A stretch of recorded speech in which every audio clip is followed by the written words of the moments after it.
Tamim al-Dari, who had embraced Islam, he used to be a Christian, embraced Islam, an Arab. He got up and he said, we were in a ship and a huge storm hit us.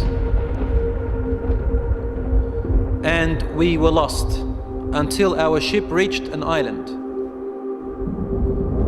We entered the island. He says,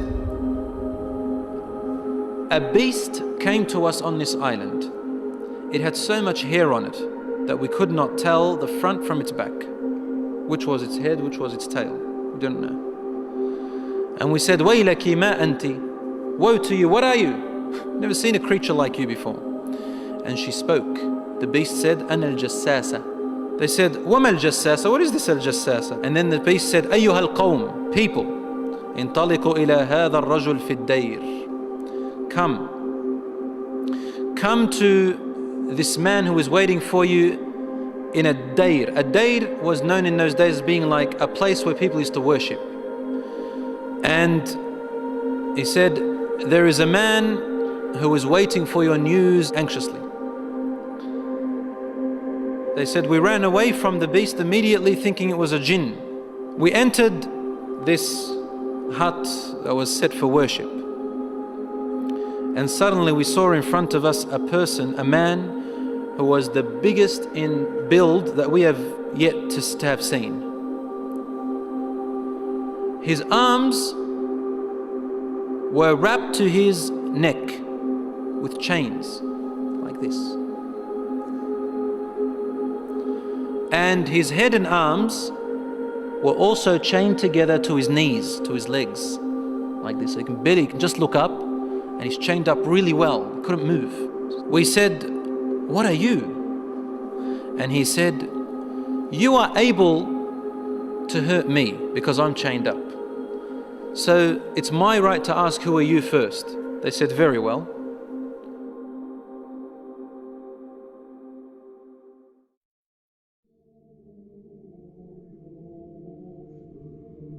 We are people from the Arabs.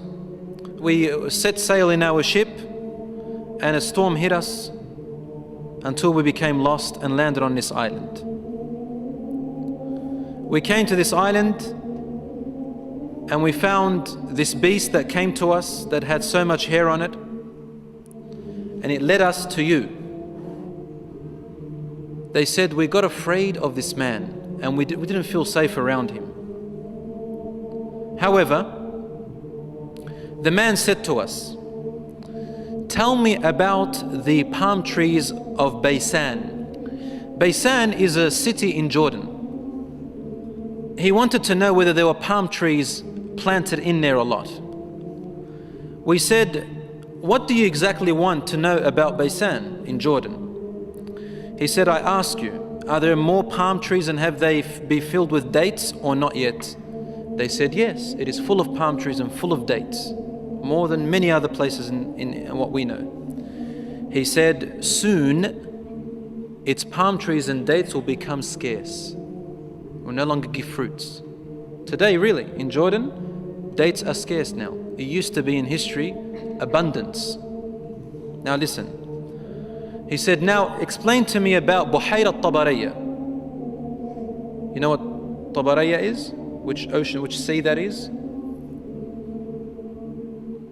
Okay, the Tabariyya Sea. It's also close to Asham. They said, what do you want to know about it? He said, does it have water in it? They said, yes, there's lots of water. He said, soon its water is going to go away. It's not going to exist anymore. And truly today, the water has gone drier than before.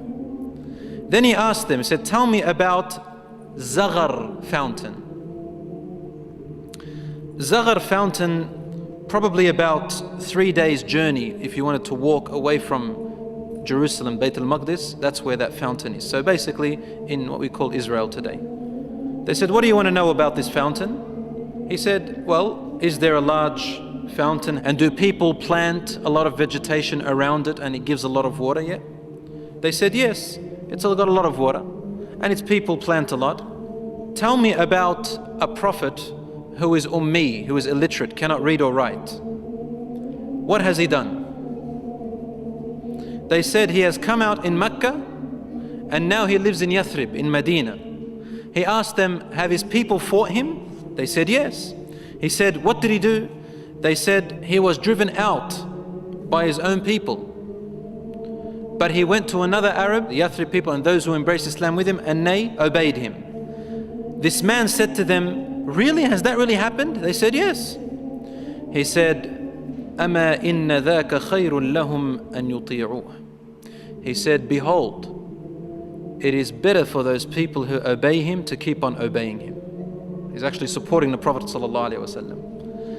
وَإِنِّي مُخْبِرُكُمْ عَنِّي. Now I'm going to tell you about myself. إِنِّي أَنَا الْمَسِيحِ. I am Christ. Isa alayhi salam.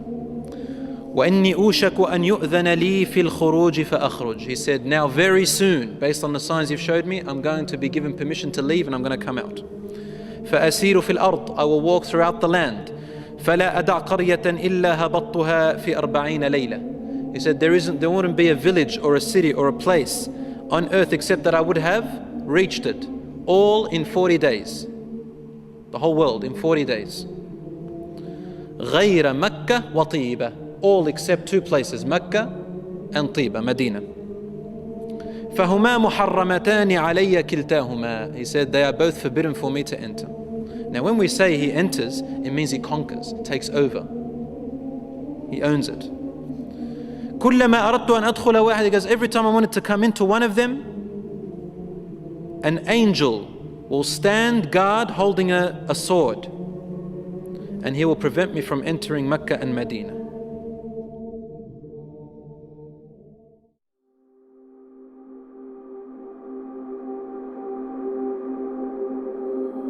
Rasul sallallahu alayhi wa sallam started grabbing his stick and sort of, he put it close to his hip, sallallahu alayhi wa sallam. And then he began to bang, to hit the ground with it, like this. But he was sort of tense, sallallahu alayhi wa sallam. Something very important. He was really tense about it. And he hit the floor and he said, أَلَا هَذِهِ طِيبَةٌ. Behold everyone, this is Tiba. Meaning he's pointing, this is Medina. He's in Medina, he's saying, this is Tiba, which you are in right now. He said, didn't I tell you that this man will come out and not be able to enter this land? They said, yes, Ya Rasulullah, because he had told them a lot about it before. He said, the hadith of Tamim al-Dari wallahi amazed me as he told me about him. Because it's the same as what I used to tell you about Mecca and Medina. Behold, Dajjal is somewhere near the oceans, on an island somewhere towards the east of Medina. Somewhere there, he said, in one of those oceans. Min qibal al-mashriq ma hu, towards the east somewhere. So even the Prophet ﷺ doesn't know exactly where he is, but in that direction. So it's close to the Middle East at the moment. So Allahu A'lam, Dajjal will first arise in Asham, in the Middle East area. Which gives a lot of, sense that the Jews will be the first to follow him because they are waiting for their Messiah to come. They don't believe that Isa alayhi salam was it. And they don't want to accept Muhammad sallallahu alayhi wa sallam. So they'll be the first to follow Dajjal. They say he is the real Isa. As for the Christians, they believe in the coming of Isa alayhi salam. Because they've mixed up their scriptures, they will think that this is the man. And because he will say, I am Isa, they will ask for him, alayhi salam, they will ask for miracles, and he will do these miracles. Some of them won't be convinced. See, afterwards he'll say that I am God. Ana ilahukum. And then they'll say, what proof do you have? He said, only God can raise the dead. He said, okay, what if I raise your parents from the dead? They said, yes, we'll believe your God. So he will be able to get the jinns, the shayateen, to work for him, and he will raise them to become, to look like their parents, and they will speak to them. And so the people, non-Muslim people and the weak Muslims will follow him.